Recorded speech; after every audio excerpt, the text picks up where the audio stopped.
আমি আপনাদেরকে একজন সফল ব্যক্তি সম্পর্কে বলতেছি। জুলাইবিস রাদিয়াল্লাহু আনহু ছিলেন কালো মানুষ। কেমন? একটু কালো, যে খুব উচ্চ বংশের না, ঠিক আছে, খুব উচ্চ বংশের না, খুব সুদর্শন না, খুব লম্বা না, খাটো টাইপের মানুষ, একটু বেটে টাইপের মানুষ। টাকা পয়সা একদমই নাই, একদমই টাকা পয়সা নাই, বংশমর্যাদা এইসব দিক থেকে তাকে আন্ডার স্টিমেট করা হয় আর কি। এমনকি ফিজিক্যাল স্ট্রাকচারও তারা আমাদের অনেকের মধ্যে সুদর্শন। তার অবস্থা কেমন? নবী সাল্লাল্লাহু আলাইহি ওয়াসাল্লামের সাহাবীরা অন্য হাদিস থেকে বলেছেন যে নবী সাল্লাল্লাহু আলাইহি ওয়াসাল্লাম মসজিদে যেতেন, রাস্তার পাশে তিনি পড়ে থাকতেন। মানুষ তার দিকে ফোকাস করে না খুব একটা, যাওয়া আসা করে, সে পড়ে থাকে। কেউ খাবার দিলে খায়, না দিলে খায় না, এইভাবেই তার দিন যাচ্ছে। সাহাবীর নাম জুলাইবিস রাদিয়াল্লাহু আনহু।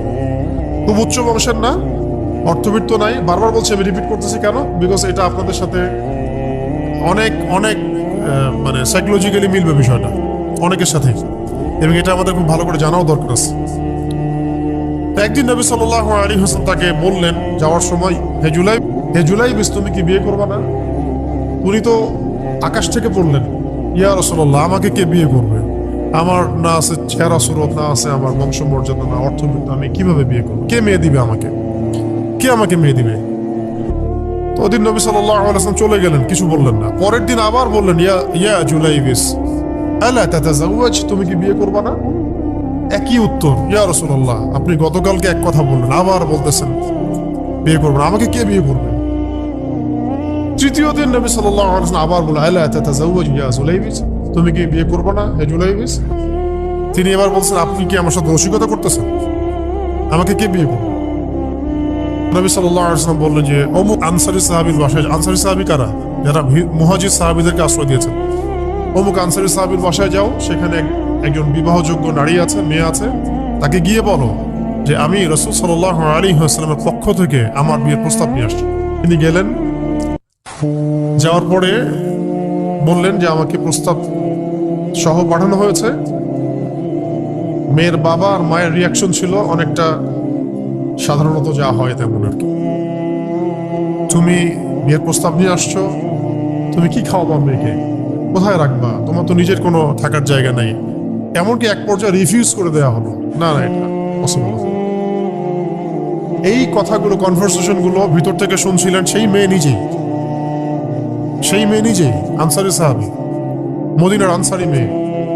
মদিনার আনসারী মেয়েরা কিন্তু অনেক সুদর্শন তৎকালীন সময়কার জন্য, উচ্চ বংশের, সুদর্শন, খুবই এলেম বলা হতেন তারা, হিপস ক্ষমতা খুব থাকতো, খুবই জজবাওয়ালা, মানে জিহাদের মাঠে একদম যুদ্ধ করেছেন তারা, একদম নবী সাল্লাল্লাহু আলাইহি ওয়াসাল্লামের আশেপাশে ছিলেন। উহুদের সময় একজন আনসারী সাহাবী ছিলেন, মহিলা সাহাবী, উম্মে আমারা, তীর ছুঁড়েছেন নবী সাল্লাল্লাহু আলাইহি ওয়াসাল্লামের পাশে।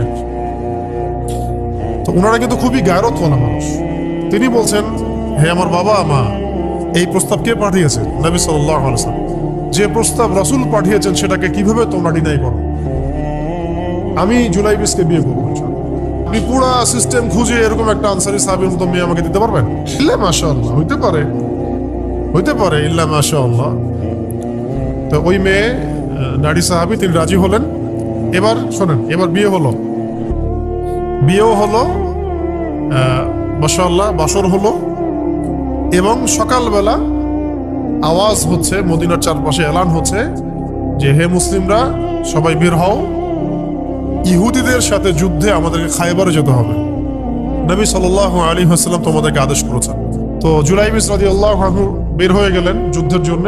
এই খায়বার দুর্গ জয় হয়, এবং এই দুর্গ পুরো জয় করতে, সবগুলো দুর্গ জয় করতে মোট 12 থেকে 16 জন মুসলিম সাহাবী শহীদ হন। 12 থেকে 16 জন বা 18 জনের মতো, এই ফিগার, এইটুকুর মতো 12 থেকে 16 বা 18, এতটুকু, এত কম সংখ্যক সাহাবী শহীদ হয়েছেন খায়বার যুদ্ধ জয়ে। আর ইহুদিদের তো বহু ইহুদি মারা গেছে। এবং খায়বার বিজয়ের পরে মুসলিমদের আর্থসামাজিক যে অবস্থা, মানে টাকা পয়সা, ল্যান্ড, গনিমতের মাল প্রচুর বেড়ে গেছে। এখন নবী করিম সাল্লাল্লাহু আলাইহি ওয়াসাল্লাম শহীদদের লাশ তালাশ করছেন, কোথায় কোথায় শহীদরা আছে, তাদের মানে কবরস্থ করার প্রসেসিং হবে। উহুদ যুদ্ধেও তো হয়েছে না, ওই রকমই প্রত্যেকটা যুদ্ধেই তো এটা হতো। লাশগুলো তালাশ করতে করতে করতে করতে করতে একটা কর্নারে গিয়ে তিনি দেখলেন সেখানে জুলাইবিস রাদিয়াল্লাহু আনহুর লাশ পড়ে আছে।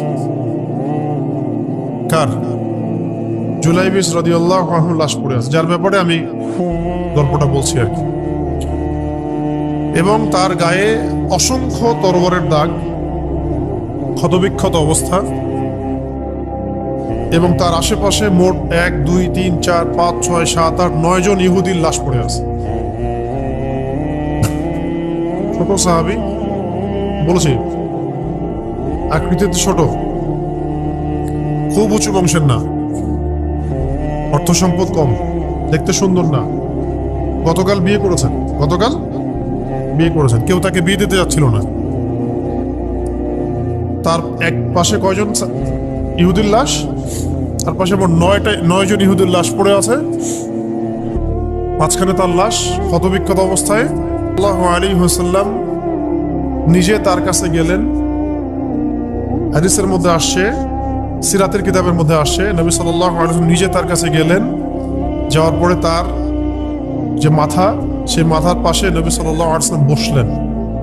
বসার পরে নিজের হাতে জুলাইবিস রাদিয়াল্লাহু আনহুর চেহারা থেকে এরকম করে ধুলাবালিগুলো সরানো। নবী সাল্লাল্লাহু